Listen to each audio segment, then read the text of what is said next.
नमस्कार मित्र आणि मैत्रिणी, वेलकम टू माय चॅनल. सावळ्याची जणू सावळी आजच्या भागामध्ये हे दाखवलं गेलं आहे की इथे ऐश्वर्याचा प्लॅन असतो की तिने जे काही बोललेलं असते की तारा मॅडमचे एक सत्य जे की तारा मॅडमला गाता येत नाही हे AI च्या मदतीने ऐश्वर्या सगळ्यांसमोर आणणार असते. हे पाहून ऐश्वर्याला खूप आनंद होत असतो की अरे हे असं कसं, कारण की सावळीच्या गाण्याचं सत्य मलाच फक्त माहिती आहे. त्या कार्यक्रमादिवशी मी सगळ्यांसमोर आणून अखेर काय सावळीचं भांडं फोडणार हे बघून ऐश्वर्याला खूप खूप हसायला येतं. म्हणते सावळी, आत्तापर्यंत तू लपवून ठेवला आहेस ती आता मी सगळ्यांसमोर आणणार. असं म्हटल्यानंतर ते जगन्नाथनी चंद्रकांतला त्याच्या घरी बोलवलेलं असतं, ताराच्या वडिलांनाही.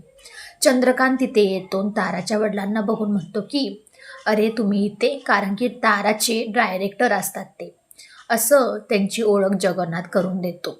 आणि परत हिते जगन्नाथ म्हणतो की शेवटी EY दोघे जणी एकत्रच आले आहात. चंद्रकांत म्हणतो म्हणजे मला काही कळालं नाही अहो.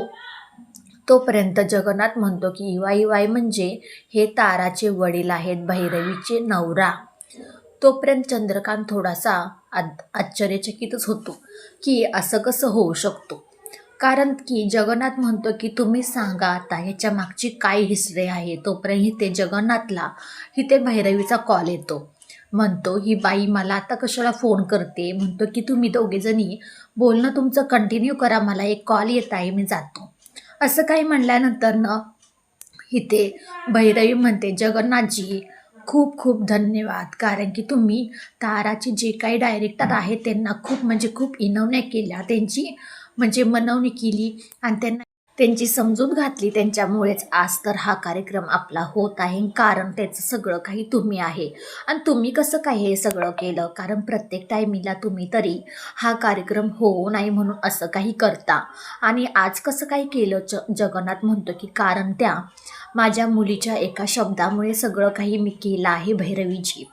आणि कसं असतं माहिती आहे का, जे तुम्ही पेरताना तेच उगवत असतं बरं का. असं काही म्हटल्यानंतर भैरवी म्हणते मी काही वाद घालण्यासाठी तुमच्याशी काही फोन केला नाही आहे, मी तुम्हाला धन्यवाद थँक्यू बोलण्यासाठी फोन केला आहे, तुम्ही कार्यक्रमाला यायचं आहे बरं का. तोपर्यंत ते जगन्नाथ म्हणतो हो नक्कीच मी येणारच, माझ्या लेकीचा कार्यक्रम आहे म्हटल्यानंतर मी येणार.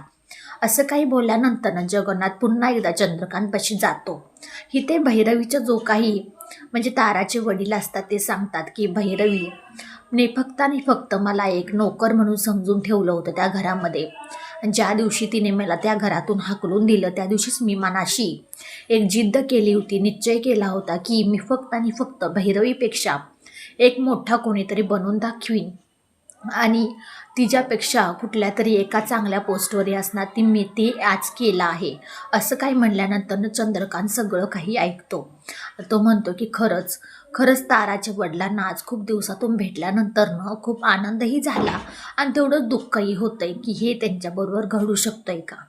तोपर्यंत ते सावळीचं काही जे गाण्याचं सत्य असतं बहुतेक ते सारंगच्या समोर आलेलं असतं. सारंग तो एका त्या गावामध्ये जाणार असतो, तिथे मालाची जरूरत असते आणि सरपंचांनी त्याला बोलवलेलं असतं. सावळी म्हणते आज काही ऑफिसचं काम आहे तुम्हाला तिथे आणि मी तुमच्यावर असणं खूप गरजेचं आहे सावळी. असं म्हटल्यानंतर सारंग म्हणतो की नाही ग, तुला ताराबरोबर राहणं गरजेचं आहे, कारण की तुझ्याशिवाय काही गाणं होत नाही येते. असं काही बोलल्यानंतर सावळी जरा हदरतेच आणि तोपर्यंत येते ऐश्वर्या म्हणते की सारंग तुला काय वाटतंय, राजकुमार दादाने काय केलं असेल, तो खरं बोलतोय का खोटं बोलतोय. तोपर्यंत सारंग म्हणतो की वहिनी तुला काय बोलायचं ते खरं सांग, कारण की अजून मी कोणत्याही निश्चयापर्यंत पोहोचलेलो नाही आहे.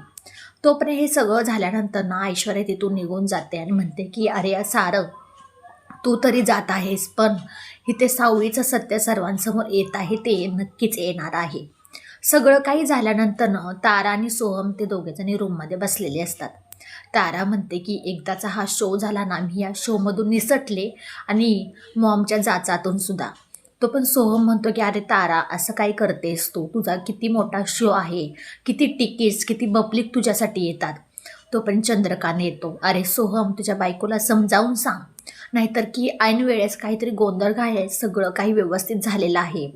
पण इथे सगळे काही ह्या कार्यक्रमासाठी देवापुढे हात जोडत असतात. सावळी, तारा, भैरवी, तिलोत्मा सगळे काही शुभेच्छा देत असतात. इकडेच सावळी त्या रियाजासाठी जाणार असते, तोपर्यंत तारा येते म्हणते, चल ना सावळी, आजचा शेवटचा रियाज असणार आहे. सारंग म्हणतो, शेवटचा म्हणजे म्हणायचंय काय तुला? अरे सारंग दादा, शेवटचा म्हणजे आतापर्यंत आपण ह्या कार्यक्रमासाठी रियाज केला, तो आज शेवट करणार, उद्या आपला कार्यक्रम, असं काय म्हणल्यानंतर सारंग म्हणतो, हो नक्कीच बरोबर आहे. तोपर्यंत ते सारंगनी छानपैकी तिच्यासाठी साडी आणलेली असते. साडी आणल्यानंतरनं आपली सावळी म्हणते की कशाला आणायची होती साडी, माझ्याकडे किती जास्त साडी आहेत. सारंग म्हणतो की हो किती जास्त आहेत मला माहिती ना, पण तू मोजक्याच 2 साड्या नेसत असतेस. ही साडी उद्या तू त्या कार्यक्रमाला घालायची आहे. मला सगळं काही त्या कार्यक्रमामध्ये दिसणार आहे, कारण फोटोज वगैरे काढल्यानंतर मला ते दिसणार आणि तू घालायचीच आहेस.